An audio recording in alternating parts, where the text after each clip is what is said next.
Hello, this is your Auntie Pam with I-86 that okay, I'm coming with another story from the Out of Character series. Now, um in this story I was working at a salon at this particular time. And I remember that the um the shopping center that we were in, the little shopping center area we were in, the people that was two stores that was by us, okay, they had came and told us that it was a guy that was lurking in the parking lot. You know, they didn't know what he was lurking in the parking lot, what he wanted, what was going on. Okay. And so what ended up happening was they the two of the women that worked at that particular place that they were at, it was an insurance company. And they had called, inside the boss and were like, okay, this guy, he's lurking around, whatever, blah, blah, blah. He's looking suspicious. I just want to let, y'all know. So when y'all walk out, you can watch out for everybody else. So he was like, okay. So he watched, you know, walk both of his employers to their car. He saw the guy. So the guy kept, I guess, dashing back in the back of the building. So what he did was he came over and he told us, so by the time he shut down his place, he came over to the salon. It was only me, it was a young lady that was still doing hair, and it was a barber. We were the only three that was left. I was finishing up, me and the other lady. I think she had her client up under the dryer. I was finishing up on the style that I was doing. And the barber, he he was finishing up on his last haircut. So I think it had to be maybe because it was getting dark, but it wasn't dark. But it was getting dark. I think it had to be maybe like 5:30 somewhere up in there. And so um what ended up happening was the guy that has the insurance place, he came over, he said, well, I'll just wait on you, and I'm not gonna call her name, but I'm just gonna wait on you two to get done, and I'm gonna walk you to your car. So I was like, well, that's not necessary. You can go ahead and leave, whatever. Blah, blah. He was like, no, I'll wait on y'all. But what ended up happening was he had got a phone call, and it was like 15 minutes had passed. He ended up getting a phone call, so he was like, well, I gotta go. And so he told the guy barber that was there. He said, well, won't you make sure that they make it to their car, because a guy, and you're here, and you cutting the guy's hair. So he said, y'all just make sure that them two get to the car. And so they was like, okay, cool. And so my client ended up leaving, but my client was parked like right out front. She wasn't no more than like 10 feet away from the door. So I opened the door and I stood in the door and I made sure, she made it to her car, whatever. After I got through with her, she made it to the car, and I had shut the door because at this point the door was locked, from the outside, but the inside. So I went cleaned up my station and I got through. I told them bye. So since the guy was still cutting on the guy's hair, I was like, I said, shoot, I said, you good? I said, I said, you ain't gotta stop, cutting on, his hair, whatever, just walk me up the hill. Cause see, my car was parked up the hill. So even with it being up the hill, it may have been 50 feet away, about 50 feet away from the door. And so I told them they was cool. If you just want to watch while I'm walking to the car, cool. But other than that, don't stop what you're doing, because y'all almost, finished. And so when I walked out, was walking up the little hill, and the dude came from behind the building.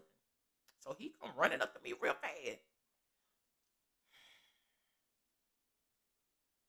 Dude said, "Give me all your money."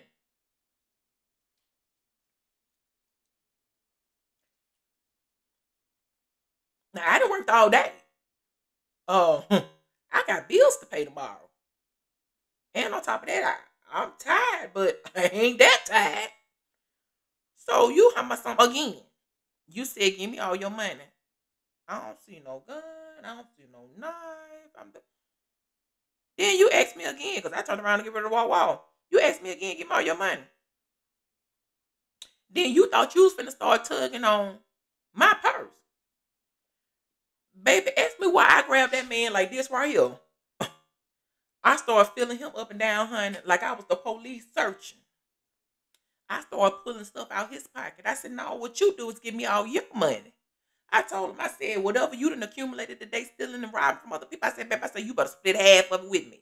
I said, I better get half of it. Like I said, I'm tired. I'm delirious. I'm hungry. I just got to working. I got bills to pay tomorrow. You really thought you was finna rob me and I didn't see no gun. I ain't see no knife, no nothing. Baby, ask me why I started robbing this dude bag. Yes. I, crazy as it sounds. The killer part about it, what was so funny was the barber and the stylist ran to the door. She got her finger on. She had the little cordless phone in her hand, and she was getting ready to call 911. Mind you, the other guy from the insurance place, he had already called the police and told them, what was that the guy had been lurking. So the police was already sort of making rounds, just coming back and forth just to make sure. Baby, I'm sitting there filling dude up. He was trying to run away from me. I'm pulling him back. No, you get back here. No, you give me what you got. Dude said, you crazy, lady. You crazy. I said, yeah, I done heard that before, but I tell you what, you trying to get money from me, I'm going to get some from you. He finally broke away from me. Like I said, that was crazy. That was stupid. Because guess what? He about could have had a gun in his pocket or something. But at that point, I really didn't care. Baby, I wasn't finna go down without a fight that day. Because like I said, I didn't work hard and I got bills to pay. So who's supposed to help me get my lights and my water turn back on when or the rest of my rent, the rest of my money for my rent? No, you ain't got that. You trying to rob me now? What you got in your pocket? I wasn't pulling out nothing but lint from that dude's pocket. Because baby, you didn't have nothing. So obviously, I guess you scoped out where you thought that you was gonna find some money, which was some people that get money from doing hair, and you thought you was finna rob a woman. No, I started robbing you back. Obviously, you didn't see my height and you didn't see my size when you ran up on me. But then again, walking up the hill, he coming around the corner, walking up the hill. Yeah, I look shorter coming, walking up a hill. But if I was already up at the top of the hill, he wouldn't have ran up to me. I don't think he would have, because I was looking down on him. Because, like I said, I'm 6 feet tall. I think he couldn't have been more than about 5'6", maybe 5'5", 5'6". So I'm already looking down on him, which is the reason why when I did him like this right here, I had him in the air. Don't play me. I worked too hard for my couple of coins. So no, not finna happen. And so the killer part about it was he ran away from me. He kept calling me crazy. Lady, you crazy, lady, you crazy. He ran. Mind you, by this time the police had passed by.